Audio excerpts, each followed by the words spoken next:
കർണാടകത്തിലെ ബന്നാർഘട്ട സഫാരി പാർക്കിൽ പുള്ളിപ്പുലിയുടെ ആക്രമണം. 13കാരനെയാണ് പുലി ആക്രമിച്ചത്. വനംവകുപ്പിന്റെ ജീപ്പ് സവാരിക്കിടെയായിരുന്നു പുള്ളിപ്പുലിയുടെ ആക്രമണം. ഇന്നലെ ഉച്ചയ്ക്ക് ഈ പാർക്കിൽ സഫാരിക്ക് എത്തിയതായിരുന്നു കുടുംബം. ഇവിടെ ബന്നാർഘട്ട ബംഗളൂരുവിന്റെ പ്രാന്തപ്രദേശത്തുള്ളതാണ്. ബംഗളൂരു ജില്ലാതിർത്തിയോട് ചേർന്നാണ് ബന്നാർഘട്ട ബയോളജിക്കൽ പാർക്കുള്ളത്. ഈ പാർക്കിൽ എത്തുന്ന യാത്രക്കാരെ അല്ലെങ്കിൽ സഞ്ചാരികളെ ഇവിടെ വനംവകുപ്പിന്റെ ജീപ്പിൽ സഫാരിക്ക് കൊണ്ടുപോകുന്ന പതിവുണ്ട്.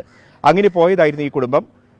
കുട്ടി മാതാപിതാക്കൾക്കൊപ്പമാണ് ജീപ്പിൽ ഉണ്ടായിരുന്നത്. ഈ സമയത്താണ് പുലി സുരക്ഷാ ക്രമീകരണങ്ങളുള്ള കമ്പി ജനലുകളുള്ള ജീപ്പിനെ പുലി ആക്രമിക്കുകയും കുട്ടിയുടെ കൈ കടിച്ച് മുറിക്കുകയും ചെയ്തത്. പരിക്കേറ്റ കുട്ടിയെ ഉടൻ തന്നെ ആശുപത്രിയിൽ പ്രവേശിപ്പിക്കുകയും ചികിത്സ നൽകുകയും ചെയ്തിട്ടുണ്ട്. പരിക്ക് സാരമുള്ളതല്ല എന്നുള്ള വിവരങ്ങളാണ് പുറത്തു വരുന്നത്. തൊട്ടു പുറകിൽ വന്ന ജീപ്പുകാർ പകർത്തിയ ദൃശ്യങ്ങളാണ് ഇപ്പോൾ നമ്മൾ കണ്ടത്. പി.